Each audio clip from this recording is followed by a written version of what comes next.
बिहार में कांग्रेस सांसद और लोकसभा में विपक्ष के नेता राहुल गांधी ने गृह मंत्री अमित शाह पर तीखा हमला बोला।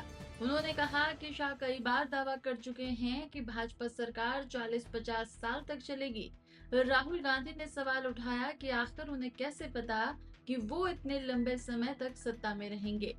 राहुल ने आरोप लगाया कि भाजपा की ये राजनीतिक लंबी उम्र वोट चोरी से संभव हुई। उन्होंने कहा कि इस प्रक्रिया की शुरुआत गुजरात से हुई। 2014 में इसे राष्ट्रीय स्तर पर लागू किया गया और धीरे धीरे कई अन्य राज्यों में भी ये हालात देखने को मिले। राहुल गांधी ने इस जोर देकर कहा कि वो तथ्य आधारित राजनीति करते हैं और बिना प्रमाण कोई आरोप नहीं लगाते। अमित शाह ने बयान दिया, एक बार नहीं अनेक बार, कि अब बीजेपी की सरकार 40-50 साल चलेगी। हाँ, और मैं सोच रहा था कि यह व्यक्ति कैसे कह सकता है, इसको कैसे मालूम कि बीजेपी की सरकार 40-50 साल चलेगी। हम सब राजनेता हैं, जनता क्या करेगी, जनता के दिल में क्या होता है, जनता ही जानती है। तो ऐसा बयान देना कि अब हमारी सरकार 40-50 साल चलेगी, ये अजीब सा बयान है। और उस टाइम मैंने सोचा था कि इसको कैसे मालूम कि 40-50 साल के लिए सरकार चलेगी। और अब सच्चाई पूरे देश के सामने आ गई है। वो ये बात इसलिए कह सकते हैं कि वो वोट चोरी करते हैं, और ये चोरी इन्होंने अभी नहीं चालू की। मैं आपको बता रहा हूं, एक दिन ये आएगा बाहर। ये चोरी सालों से हो रही है। ये चोरी गुजरात में पहले शुरू हुई, उसके बाद 2014 में नेशनल लेवल पे आई, उसके बाद चुन चुनकर ये लोग स्टेट जीतते हैं और हरवाते हैं।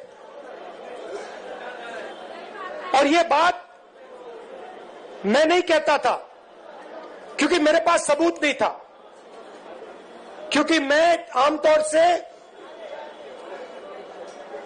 ऐसे मंच पर मैं झूठ नहीं बोलता हूं। मैं वही बोलता हूं जो सच है, जिसके बारे में मुझे पूरी जानकारी है। इसलिए मैंने बहुत सालों, मुझे लगा, और आप सबको भी लगा, मुझे लगा कि कुछ ना कुछ गड़बड़ है। मगर हम जिम्मेदार राजनेता हैं, तो मैंने कहा जिस दिन तक सबूत नहीं मिलेगा उस दिन तक मैं खुलकर नहीं कहूंगा कि वोट चोरी हो रही है। और फिर क्या होता है, महाराष्ट्र और हरियाणा ये चुनाव आते हैं, सबसे पहले डेट बदल देते हैं, चुनाव की डेट बदल देते हैं। जो इलेक्शन कमीशन को चुनने का तरीका है, मैं मोदी जी के साथ बैठा हूं, मैं आपको बताता हूं चुनने का क्या तरीका है। चुनने का तरीका है, प्रधानमंत्री डिसाइड करता है इलेक्शन कमिश्नर कौन बनेगा। वहां पे विपक्ष के नेता को बैठा देते हैं, वो सीधा कहते हैं भैया हमें लग रहा है कि इस आदमी को बनना चाहिए, विपक्ष का नेता रोक नहीं सकता। फिर 2023 में, भैया शांत हो जाए, 2023 में बीजेपी ने एक नया कानून बनाया।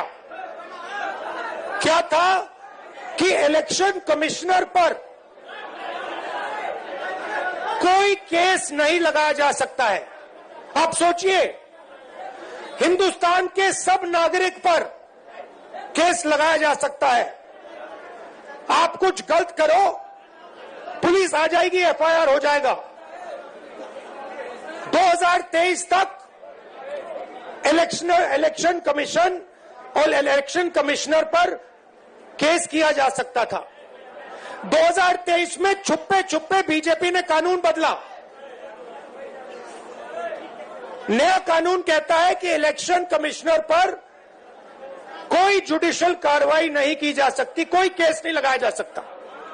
अब आप पूछिए अपने आप से कि ये कानून क्यों बनाया गया? चोरी करवाने के लिए कि ये लोग बिना डरे चोरी कर पाए।